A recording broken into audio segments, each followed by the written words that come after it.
വലിയ ബന്ധങ്ങൾക്ക് ചെറിയ തുടക്കം. ഒസ്ര golden diamonds. Believe in purity. Perinthalmanna road, Pattambi. CPIM പൊതുസമ്മേളനത്തിന്റെ ഭാഗമായി കൊപ്പം സെന്ററിൽ വളണ്ടിയർ മാർച്ചും പ്രകടനവും നടന്നു. ഡോക്ടർ KT ജലീൽ MLA മുഖ്യപ്രഭാഷണം നടത്തി.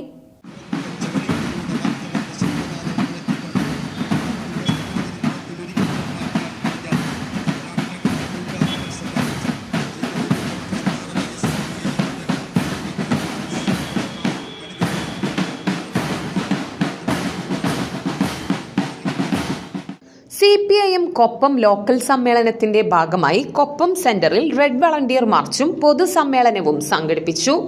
MLA KT ജലീൽ പരിപാടി ഉദ്ഘാടനം ചെയ്തു.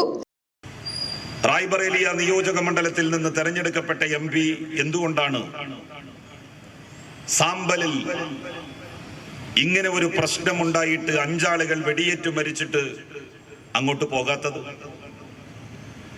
മുസ്ലിം ലീഗിന്റെ MPമാരുടെ സംഘത്തെ തടഞ്ഞു എന്നാണ് ലീഗ് ആക്ഷേപിക്കുന്നത്. ആ തടയൽ ലംഘിച്ചുകൊണ്ട്, ആ നിരോധനം ലംഘിച്ചുകൊണ്ട് അങ്ങോട്ട് പോകാൻ ധൈര്യം കാണിച്ച് അവർ അറസ്റ്റ് ചെയ്യുമ്പോൾ അറസ്റ്റ് വരിച്ച് ജയിലിലിട്ടാൽ ജയിലിൽ പോകാനുള്ള മനസ്സ് കാണിക്കാതെ UP പോലീസ് തടഞ്ഞു, അതുകൊണ്ട് ഞങ്ങൾ തിരിച്ചു പോരുന്നു എന്നും പറഞ്ഞ് ഡൽഹിയിലേക്ക് തന്നെ, നാട്ടിലേക്ക് തന്നെ ഫ്ലൈറ്റ് പിടിച്ച സംഭവവും സമീപകാലത്ത് അവിടെ അരങ്ങേറുകയുണ്ടായി. മുസ്ലിം ലീഗിന്റെ MPമാരെ തടഞ്ഞു എന്നുള്ളത് ശരി. ലീഗിന്റെ MPമാർക്ക് ഇന്ത്യയുടെ പ്രതിപക്ഷ നേതാവിനോട്, UPയിൽ നിന്ന് തെരഞ്ഞെടുക്കപ്പെട്ട രാഹുൽ ഗാന്ധിയോട് പറയാമായിരുന്നു, അങ്ങയുടെ സംസ്ഥാനമായിട്ടുള്ള UPയിൽ ഇങ്ങനെ സംഭവിച്ചിരിക്കുന്നു.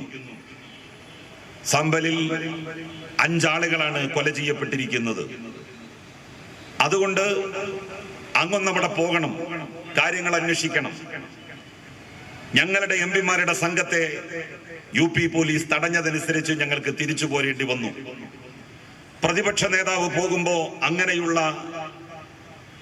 പ്രശ്നങ്ങൾ ഉണ്ടാവില്ല, തടയില്ല. താങ്കൾക്ക് എല്ലാ സുരക്ഷയും ഉണ്ടാകും. ക്യാബിനറ്റ് റാങ്കുള്ളയാളാണ് അങ്ങ്. അതുകൊണ്ട് താങ്കൾ നിർബന്ധമായും പോകണം എന്ന് പറയാൻ മുസ്ലിം ലീഗിന്റെ നേതാക്കന്മാർക്ക് സാധിച്ചില്ല. ലോക്കൽ സെക്രട്ടറി K മോഹൻദാസ് അധ്യക്ഷത വഹിച്ചു. U Ajayakumar, area secretary T Gopalakrishnan, area committee അംഗങ്ങളായ MN സുദീപ്, A സോമൻ, കൊപ്പം ഗ്രാമപഞ്ചായത്ത് president T Unnikrishnan, PP Vinod Kumar, S mini teacher തുടങ്ങിയവർ പങ്കെടുത്ത് സംസാരിച്ചു.